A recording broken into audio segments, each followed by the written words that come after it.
Hey y'all, my name is Shan. Welcome to Cozy Womb Podcast.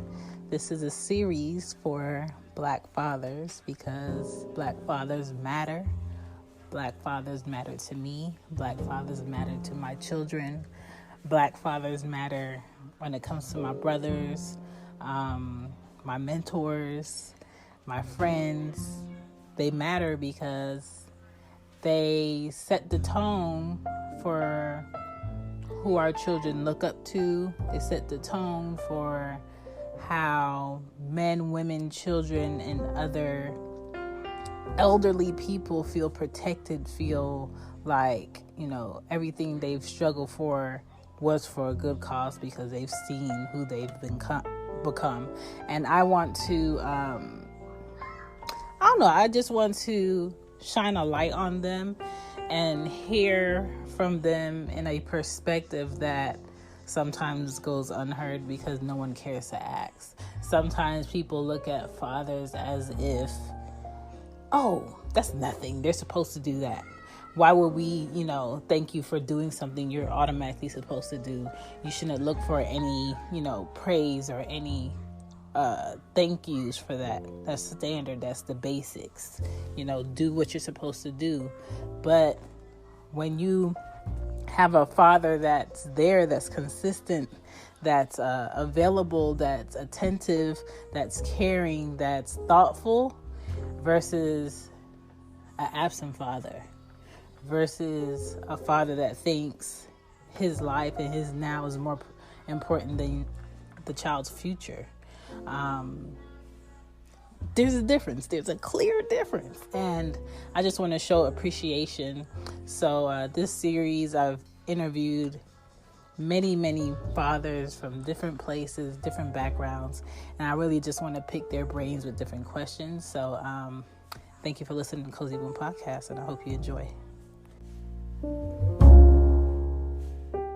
Mr. Penrose, man, what can I say? Enjoy these answers because they're real, they're honest, and you can tell how involved he is with his son through his answers and his experiences. So please enjoy.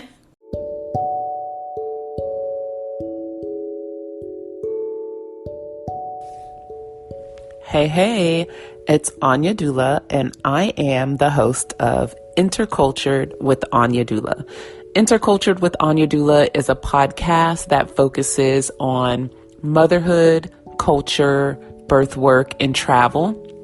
And it's just a place for women to come together to discuss our philosophies on motherhood, to discuss our work and birth work, if that's what we do, but mainly to bring women of all different cultures together so that we can talk about how we mother, how we #do motherhood, so that we can learn from one another and learn to love each other. That's really what it's all about. I hope you'll join us. Intercultured with Anya Dula podcast is available on all the major podcast stations. I hope you'll join us. Can't wait to connect. Here we go. Back to the show. Back to the show. Some of them are answer as much as you like. And Okay. we just being nosy about you and fatherhood. That's what's up. I'm with it. All right. So this is Cozy Womb Podcast, and this is episode 15. And the father I have tonight is Mr. Penrose himself. What's going on? How are you? Hopefully, he had a good nap that I should have had. But it's all good. I tried to have a good one. So you are a father of how many? I directly raised my son. I'm technically a father of 2, but I directly raised my son alone. So that is where the bulk of my fatherhood joys and abilities are linked to. So I love that. And where were you born and raised? from Detroit. I'm from Detroit, Michigan, born and raised West Side, Joy Road. Hey. Okay. That's where you're at now also? Gotta love it. You still there? No, I'm actually in Northern Virginia right now. I live like right outside of DC. For anybody that's in this area, or anybody that's not in this area, I live like 20 minutes, maybe 25 minutes south of DC, of the capital. So. Oh, okay. Okay. And what is your age currently? I'm 37 right now. I'll be 38 in like 2 months, actually.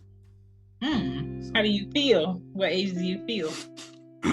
I feel like I'm like 19. I feel good. I ain't one of them old. Like I'm old in the sense of like my age, but like my spirit. I'm young, man. I'm always out here. So that's good. And right now, how old is your son? My son is 14. So you good to go. To keep up. All right. Yeah. All right. Been through the perils of the fatherhood for quite a while, so. Hopefully he doesn't challenge you too much. But nah, not at all. I mean, I ain't gonna say he don't challenge me too much. I think he does what any child does. Mm-hmm. Children grow, children learn. Children find ways to express themselves that I think as parents sometimes we're not ready to deal with. Mm-hmm. Sometimes, but for the most part, man, I got a really good kid. Like, I really don't have too many complaints. Sometimes I hear people complain about things that their children take them through, and I'm just like, I can't relate. And I can't. Yeah, I feel like that is the most slap in the face response, but it's the realest response. It is. Some things like I can't relate. People be talking about I just hear horror stories of kids with bad attitudes, kids that talk back, kids that like to argue with their parents and stuff. I just don't have those issues. So the issues I do have, I tend not to try to like be too upset about them because it's like stuff that we can sit and talk about and get it over with, as opposed to me always having to be on this case and things like that. So, his personality, is it similar to yours when you was at that age? Yes and no. He's extremely artistic, like I am. He likes to express himself in artistic ways, but we are two totally different human beings. Then versus me at that age versus him when I was that age. I think it has a lot to do with our environments as teenagers as well. When I was his age, I was extremely into like a lot of group activities, outside stuff, hood stuff, just being with my friends. And he likes to be with his friends and everything as well, but his extracurricular activities seem to be a little bit more clean fun. I think we both were like, he is a innocent kid. I just think my environment at that time, my father wasn't around and I was a little bit more active in hood life. And then, with him, I moved into the suburbs or whatever, and I'm around all the time. So his life, we're not the same person at all. I will say that. My kid is like, he the type of kid that when he around you, like he give you all the love in the world. He make you feel like you 10 feet tall. But like as soon as you're done, like it could be anything. You could be watching a movie. Y'all could have just finished having a long ass cry together. I don't care what it is. As soon as it's done, that niggas leave it. You don't care. Like I am in my room. Glad we did this. Like leave me alone now. But he's like he's a sweet soul though. So. That's it. Fill in the blank. Okay. Being a dad in 2020 is blank. Amazing. Scary. Eventful. That's a lot of things. 2020 was a year for me, for parenthood. I feel like if you have a child, it was so much to talk to this child about thus far in the year.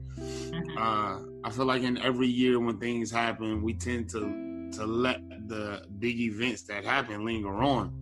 Yeah. We lost Kobe at the beginning of this year. Nobody talks about it anymore because so much has happened in such a short time since then. So being a father in 2020 has been extremely eventful. It's always going to be amazing because, like I said, I got an amazing kid.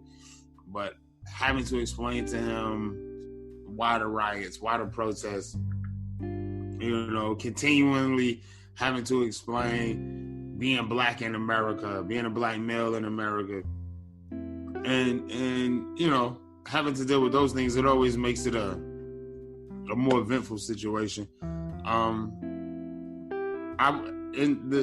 The good part for me and my family is that the climate of the country has not really soured my son's attitude. It's more of I don't want to say this man's death intrigued my son in the sense of like moving him in the direction of wanting to learn more and do more, but the actions that he's seeing, the steps that are being taken, the moves that are being made in this social climate is garner him to ask more questions, be more involved with a lot of things, researching different stuff. And so, for me, it's been eventful. It's been fun. But the fatherhood side of it, but it's definitely been eventful due to what we're going through as a country right now. So you guys been spending more and more time together, or just like the same? It's about the same. I mean, it's me and him every day anyway, whether it was COVID or not, whether it was, the protests or not. It's always just been me and him for the most part. Mm-hmm. So I think we've developed a balance of how to spend time with each other. I treat my son like a person. You go do you. You want to not be around me? That's cool. Yeah. Real talk. I mean, he's a child, but you still got to respect their feelings, respect their energy. Yeah. And I think sometimes people just look at children like they just are somebody that's there to be told what to do. Mm-hmm. And yes, we all know that a child can't really defy your rules, and if they do, it's certain consequences. But at the same time, they have opinions, they have feelings, they have thoughts, right. They got stuff they want to get off their chest too. So, we talk to each other like we regular human beings, and that's how we deal with each other. And for me, in my parenting, it's made it an easier role. I kind of feel like he understands that no, we're not equals. You're the child, I'm the father. Yeah. But he understands that he's not just somebody that's just here to, like I said, to be told what to do. Express yourself, talk to me. Come cry on my shoulder if you need to. If I did something that you don't understand, dislike, whatever, come talk to me about it. There's no such thing as dad said it, so you just have to do it. Now, those are the rules, don't get me wrong, but if you got an issue with something, I'm going to explain it to you. Because I feel like that's half of the reason in life, period, why a lot of people either don't get along or don't make certain things happen. Mm-hmm. Like there's lack of communication, small things. It'd be very small things that keep the bridge from being gapped. When we can sit down and conduct ourselves in conversation and get stuff out the way. So with him being 14, I would much rather him go into adulthood already having that as part of his artillery than for me having to learn that proper communication was essential late in my 20s, early in my 30s, you know what I mean? So I try to treat him like a person so that way when he get out here, he know how to deal with people. So that is the trick of the trade, because unfortunately a lot of these young men, they don't know how to talk to people. They don't know how to be around people. They don't know how to look people in the face. They just, right. But that's good that you're teaching them that. What kind of father did you have growing up? How can I answer that? It's like a two-part question. My biological father was not around for a lot of my childhood, so I had a stepfather at one point. And then he turned into a very horrible person. And but that was because of the crack 90s. I'll just be honest. He turned into a crackhead. So that kind of at first he was this really, really good dude, and then he turned into a crackhead. And then once he was out of the picture or whatever, I was able to just see life in a different way. There was no man around. And then my father came around. My father would come home every year because he was in the Navy. So I knew who he was, but I didn't really get a chance to spend a lot of time with him. And then at about 15 years old, I was able to go live with him. And, it took a lot of the veil off of the mysteriousness of who this dude was, why he wasn't around, and things like that. So to answer the question and not be too long-winded about it, I had a really, really strict dad, but a happy dad too. He, again, allow me to express my opinions, allow me to talk about my thoughts, my feelings. You know what I mean? He shot it straight with me. You know what I mean? At one point in my life, he was probably one of the biggest reasons why I became a womanizer. But at the same time, he was later in life, he was one of the reasons why I was able to change that and learn from my own mistakes. So, I mean, my father, I would never call my father, quote unquote, my friend, because I don't feel like you can be friends with your parents, but as close as you can get to a friend. You see what I'm saying? Like, for all intents and purposes, that's my dude. That's my friend. That's my homie. But he's still a very strict father, demands an immaculate amount of respect and carries himself that way. You know what I mean? But so all in all, I had a good dad. Like I said, when you don't know a lot of stuff growing up, you can blame the other person because they're not around. Then when you get older and you learn a little bit more of the truth, you understand why they're not around certain job situations and yada yada yada. So when I was able to have him in my life, and since he's been in my life for the last 32 years or 22 years, I'm sorry, it's been great. I can't lie, it's been great. So I had a pretty dope dad. So with all of that you experienced with fathers, how did you come up with like your ingredients as to what father you would want to be? Excuse me. Remembering certain ways I felt as a kid, honestly. Remembering, I just always wanted to make sure my kid knew he was loved. And so I feel for parents who aren't able to be in the home with their children as they're being raised, you're doing a disservice to yourself. Because I feel like that's one of the ingredients to raising children. When you're able to see what their everyday attitude is like, what their everyday in and out is like, then it's easier to adjust to their attitudes, adjust to their emotions, adjust to their feelings. It's easier to chastise them. It's easier to praise them. It's easier to just raise them all around. So I think just remembering what it was to be a kid, remembering when my dad wasn't around, remembering when I would get my feelings hurt because people didn't understand, remembering when somebody tried to push me into a direction of, do this when it came to like education and things, because being a creative wasn't what, a lot of people thought was the way out in those days. So when it comes to him, man, like I said, I do all the things that I think our parents did. I keep them on the straight and narrow. I make sure that, everything is up to par when it comes to I'll say the cliche things, the normal things, going to school, hygiene, respect, the house, blah, blah, blah, blah, blah. But other than that, I'm trying to build this dude into being like just a dope ass human being. Whenever you get out of my house, I need you to be able to articulate. I need you to be able to interact with many different people, many different races, many different just genres of things, whether it be whatever you into, whatever you're not into. I just need you to be a well-rounded person. And I just remember a lot of things, I think, growing up that I felt like was, for lack of a better term, fucked up. Like a lot of stuff I think people don't teach you. Nobody teaches you. Well, I ain't gonna say a lot of people.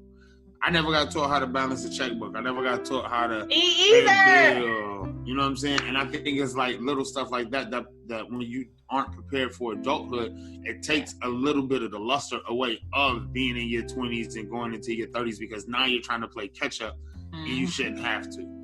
And so I want to prepare him to go out there and just be a happy dude. I don't want you 18, 19, 20 years old and people coming at you trying to get you over the head with these expensive APRs and credit cards and this and this and that and that. Yeah. I need you to just be prepared for the world. And so, like I said, I just remember who I was as a kid and the things that I disliked and the things that I did like. And I just tried to, put my own little spin on it. I like it. I'm with it. Let's see. What's the best thing about being a dad so far?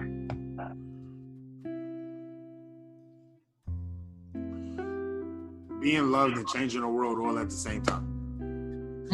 There's nothing greater than seeing that kid's eyes and knowing that they are filled with love and it's genuine. It's nothing better than your kid having a fucked up day and coming to you and just wanting to hug you. You know what I mean? Yeah. Or I just needed to talk. Or your kid surprising you with whatever they can, because they children. They don't have jobs. They figure it out the best way they can. You know what I mean? So I think that's the best part is that my kid is not afraid to show his emotion. And I'm not saying like he a crybaby or nothing like that, but he's very, very like, if my kid loves you, you're going to know it. And I think that's the best part is being able to talk to him, see him, and just be and honestly, that's the love, changing the world at the same time and being loved, but at the same time, honestly, being around this kid. Mm-hmm. It's a joy, it's a gift, and it's something I try not to take for advantage. I think a lot of times we look at children, again, it's just people that's in our homes, or just people, little people we get to tell what to do.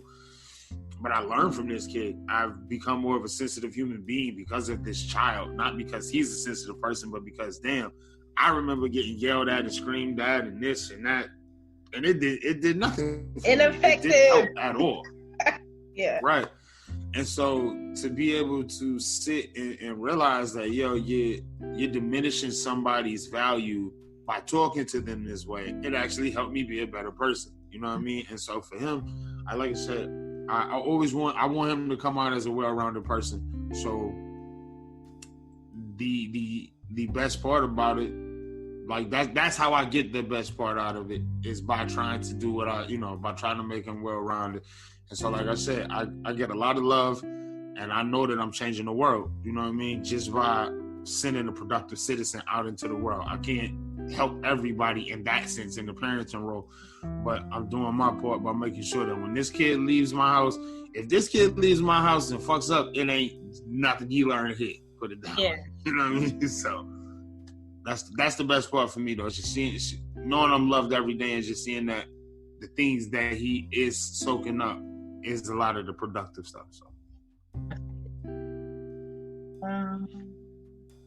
what 3 things do all kids deserve from their dad?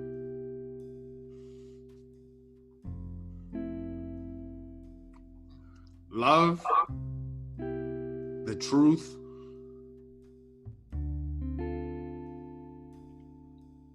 and and I don't want to say understanding, because I feel like that's a little like that comes with love and the truth, but more love, truth, and I would say like encouragement. It's real easy for mom to love you and be like, oh yeah, you can do this, you can do this. That push from dad is a little different, you know what I mean? Like, it's a little bit more. If you go out there and fail at something, mom's gonna make it sound one way or the next. It's always gonna be the same coming from mom most of the time. Mm-hmm. And even when it comes from dad, it should never be like a down talk or a bad thing if it's not the result that we want. But dads put a little bit more feel onto stuff. It's a little bit more, it's just a different feel to it. You know what I mean? And so I think that's it. I think dads more so, let's say if the kid failed, they're more so like, you could do better next time. Don't worry about it. But at the same time, let's look at what happened and let's learn a lesson from this. And I think moms with sons are like, oh, but you're so great at this, you're great at that. Don't worry about it. And then they miss the lesson because they're so focused on making the kid happy. So I think that's where dads come in, where they provide that lesson, and also that, don't quit, hold my back up also. So. Right. I mean, dads, we are a little bit more objective when it comes to looking at things. But, I think that's what kids need. Love, truth.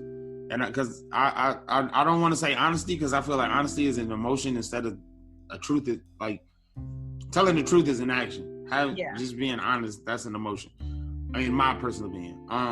And if I could take out like encouragement and or switch it, I would actually say just compassion. I think as men, we tend to be hardcore, that we tend not to want to recognize the softer side of feelings sometimes.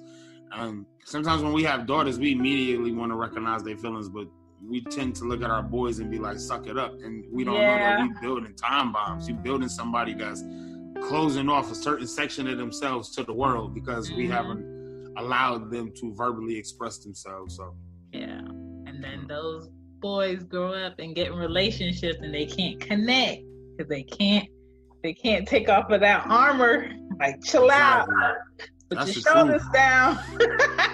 Yes, that is 100% true. I got another fill in the blank for you. Okay. I wish my dad was less blank.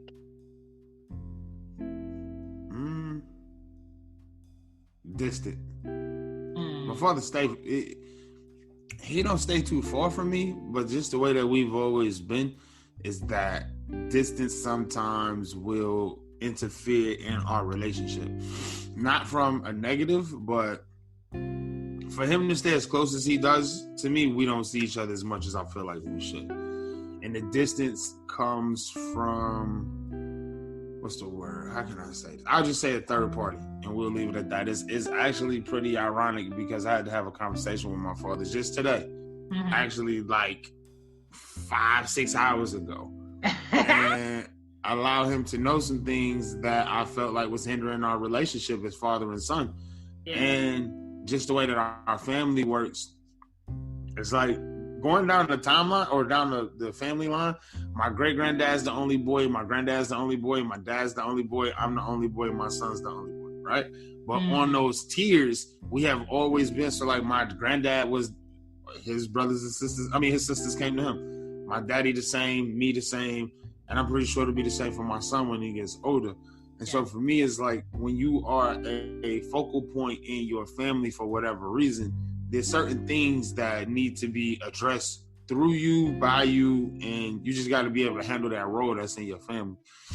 And so certain things we had to talk about, like, hey man, this distance ain't working out, and it's because of this, and this. You know what I'm saying? So I feel like that's the one thing. I wish there was less distance between me and my dad, if I had to be honest about it. Did he take that critique or observation in a good way? He did. He didn't like what I had to say at all, but he also listened. He also was forced to understand where it was coming from and why it was coming out the way that it was coming. And you know what I'm saying? We talked about it. And it's one of those situations to where I can't make you change it because how can I say this without being very vague, because I know other people will be listening. My family is very, very, very, very, like right now we could fall out. Everybody in my family right now could be like, you know what? I don't like you, but I guarantee everybody gonna check on each other. There's still a level of respect and things like that. My father has a wife. His wife has been along for a very long time, and niggas ain't never said nothing to her. It's just because we be trying to respect this nigga, and now it's to a point where it's like, look, bro, your wife is not a good person, and I'm just about to let you know about it. And honestly, that's where the distance come from. So, just so the listener could be on you know what I mean? I don't like to be vague when I'm on shows. I much rather let people know what's going on without getting too much into my business. But that's what it is, man. It's like niggas have respected his wife because we respect him, but at the same time, if she's not gonna respect your family enough to acknowledge us in the way that we should be acknowledged, then shit, ain't nobody about that. And that's where the distance come from. You got to deal with trying to keep your wife happy and trying to keep your household under control while still dealing with your children, your mother, your this, your that. You know what I mean? So yeah, I wish the distance was going. That's about it, though. I am experiencing that currently, but that's another show. That's another show. Another fill in the blank. The love I feel from my kid is blank. Unmatched. Yeah, there's nothing that can match the love I feel from my kid. I was just talking to him yesterday, and I said, when your mother was in labor, the world slowed down for me, and I've never, ever, ever felt that emotion ever in my life. I think with my oldest kid, I wasn't there. There was a different situation with her mother, but with him, I was, you know what I mean? Like, I remember being at work, in the middle of working, and being like, yo, somebody called my job and was like, yo, your girl in labor. And so going through, like, this dude has been through everything with me. The ups, the downs, the goods, the bads, the ins and outs. And so I couldn't ask for that one person where everybody's like, damn, I just wish somebody was here to go through this with me. The crazy part is, that's been my son. No, he's not, you know, had to feel the brunt or the harshness of a lot of realities, because of course as a parent you keep your kids shielded from certain things, yet he's always been my rider. You know what I'm saying? Like, whether he knew what I was going through or not, he was still right there. And I think I just correlated that, is that I gotta make sure dude's good, so I gotta do what I gotta do. And so I feel like, yeah, the love I have for my kid is unmatched. There's nothing in this world, nothing. I don't care who come, how they come, when they come. There's nothing in this world that could match the love I got for my kid. That's good. How do you decompress from society right now, or before, or just in general? Decompress from society. I tend not to get too wrapped up into what's going on. Don't get me wrong, I'm very active when it comes to like the social climate of what's going on in the culture of Black Lives Matter, the movement, and things like that. But I also tend to realize that can't consume 100% of your life. Everything that's going on in the world can't consume 100% of your life, or you will become it. And so to decompress from the world, I tend to either if I gotta be honest, I smoke an enormous amount of marijuana. And two, I meditate. I love to socialize. I feel like being around different people is one of the best ways to decompress. Being around good, healthy people, I should say. And then I'm a creative.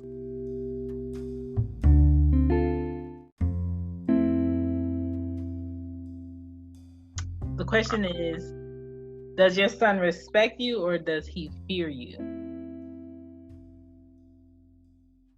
I feel like my son respects me. He has nothing to fear. He knows he can talk to me about anything. We can kick it about anything. He can tell me anything. So I feel like the level of respect I get out of him is definitely out of love. I would hate for my kid to fear me. And I feel like that's why a lot of us walk into so much of life messed up, because we was afraid to ask these questions. Somebody just told us to do so and do as we told, you know what I mean? And a lot of questions we had went extremely unanswered until we just ran into real life situations. So now he definitely respects me more than he fears me. So, fact. And I think that has a lot to do with the fact that you show him the respect, so it's easy for him to give that. Exactly. All right. What makes you a great example for your son? My determination, my self-discipline. I don't feel like any child directly is going to walk in the same shoes as their parent. So I feel like whatever he decides to do, as long as I can show him a good example of being a good human being, the rest is going to fall into place. I have to give you the guideline. I have to get you to where you're going. I don't have to choose your life for you, though. So I feel like, in essence of allowing him to be who he wants to be, make his own choices in the sense of developing, his own emotions and senses as a person. As long as I'm guiding him in the right direction, and while still doing me, I'm showing him an example of prosperity, an example of, again, determination, an example of discipline, and then he'll be fine. Well put. How was your Father's Day? My Father's Day was bomb, yo. I didn't do much, but I did a lot.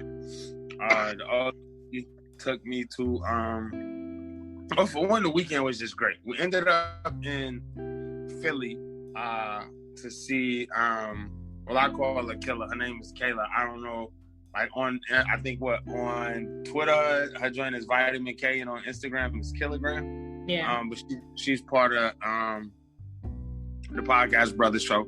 So, but that's like little sister to me. So we went out to Philly to see her on Friday. We stayed in Philly most of Saturday and kicked it, and then drove back that night. And then Sunday we got up.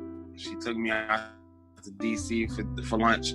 We hung out. We did some things. She bought me some things. You know what I mean? And then like after that, we came home and watched Pose and fell asleep. So, yay! You know what I mean?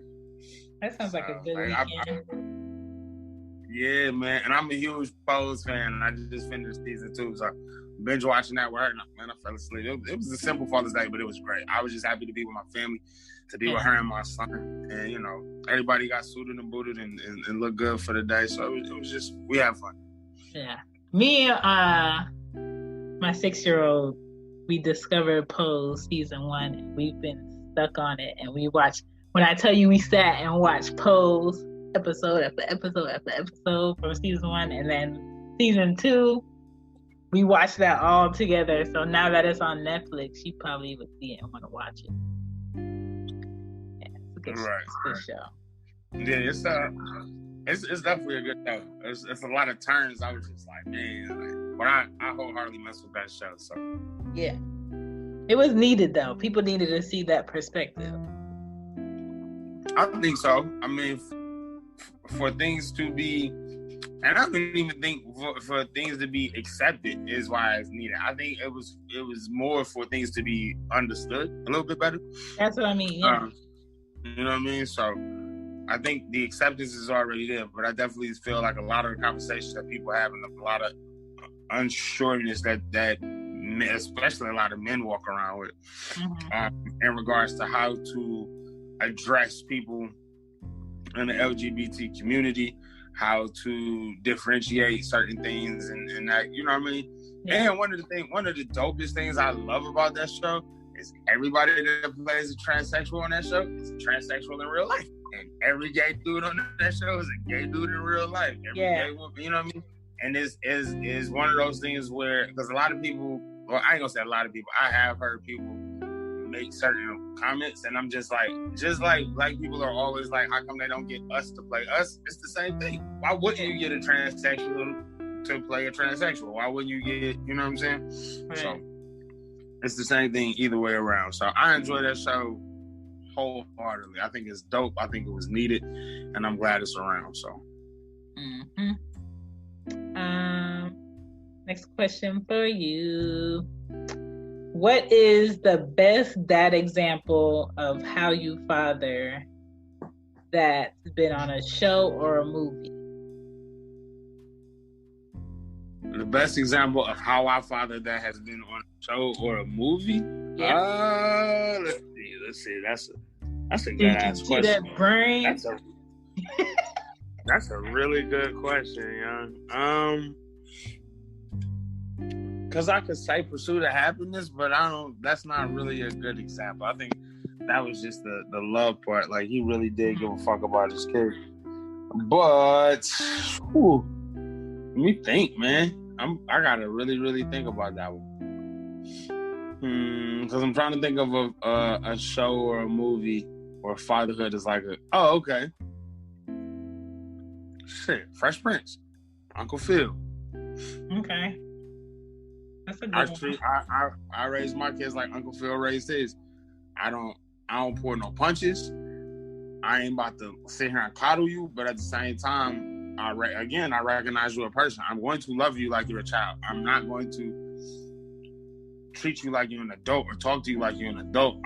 That's what I'm raising. I have to raise an adult, but you're still a child right now. So I feel like Uncle Phil, with all of his success, was still extremely sensitive.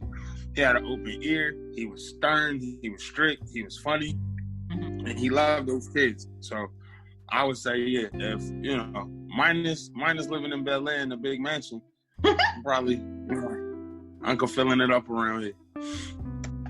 What is your best dad lesson that you got or you've given so far? The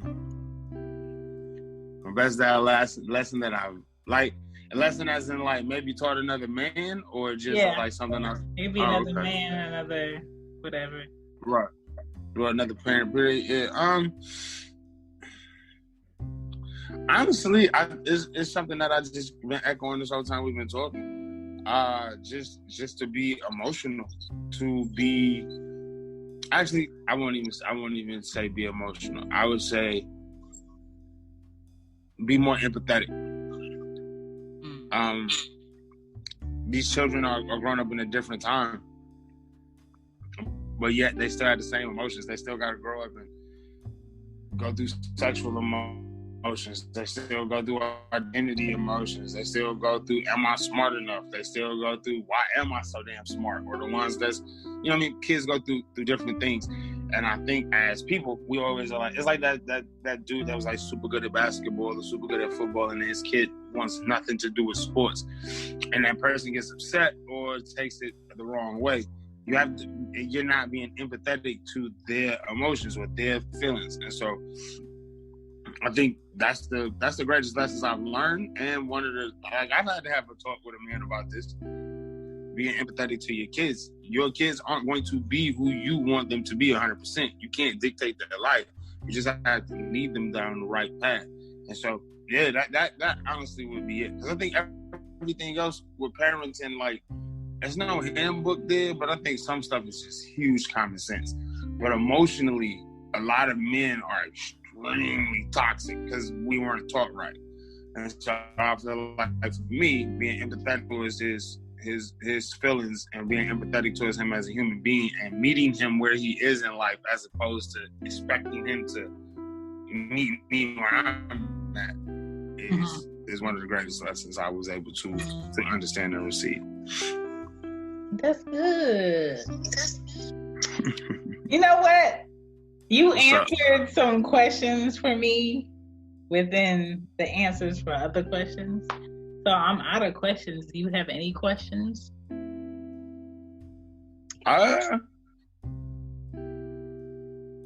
What makes you a dope parent?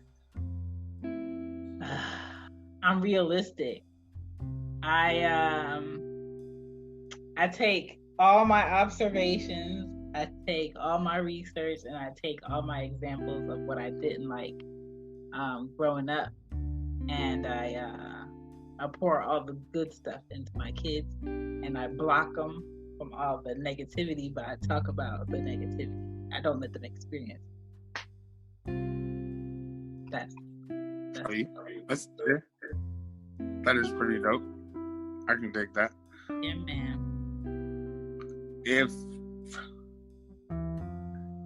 If your kids right now develop superpowers strictly out of or strictly because of their personalities, what superpowers would your children have?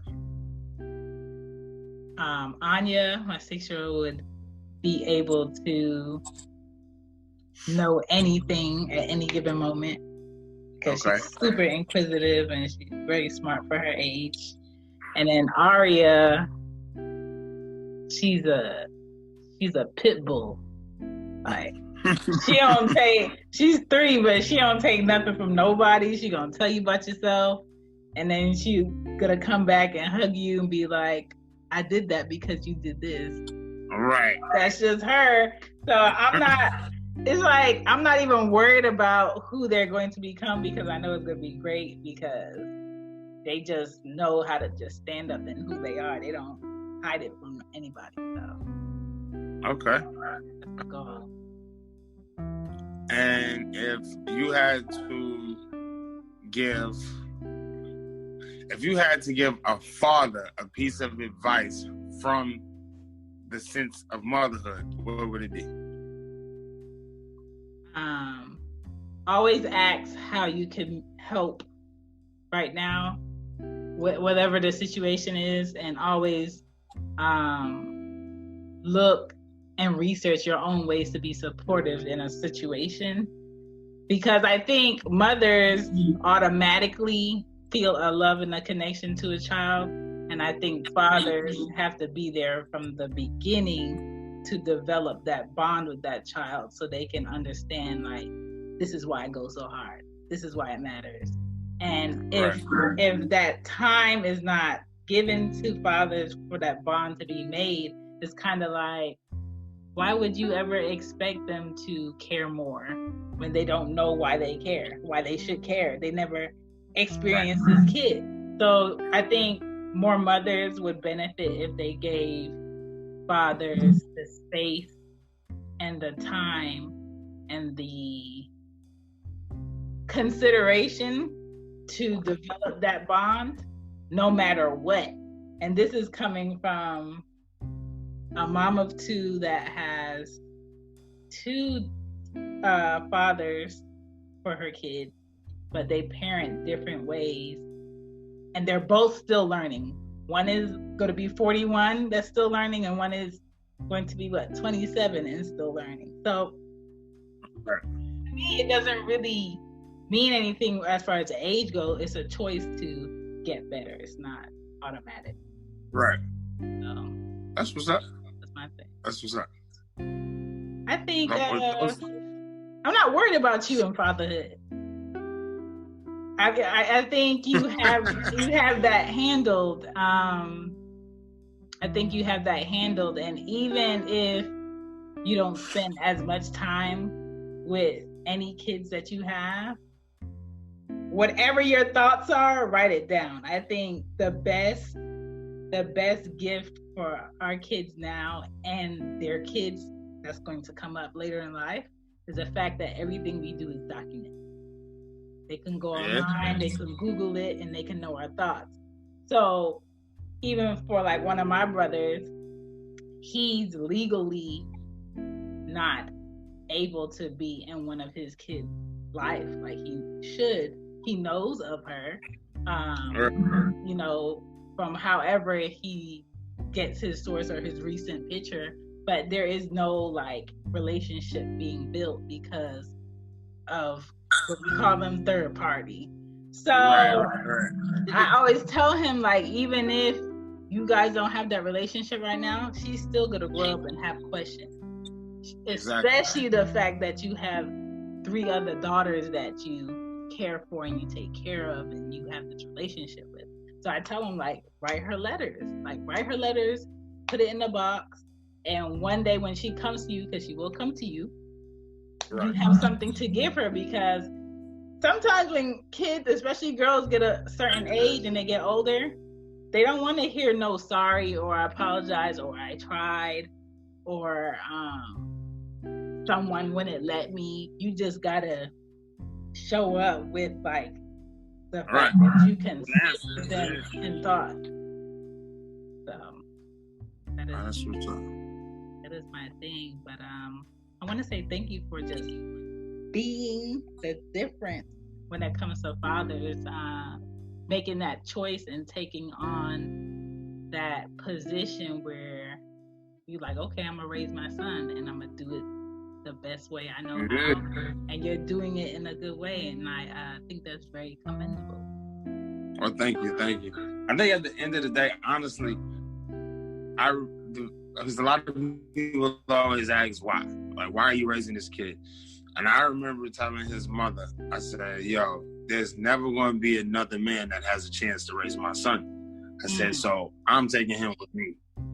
And she looked at me and she was like, what do you mean? I was like, we breaking up.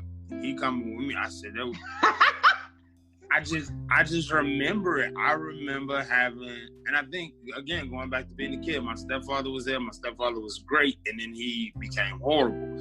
And I always knew I would never be horrible to my children. And so I was like, yo, he coming with me. And and a lot of people don't understand it. A lot of people question it. A lot of people look at her like, why would she do that?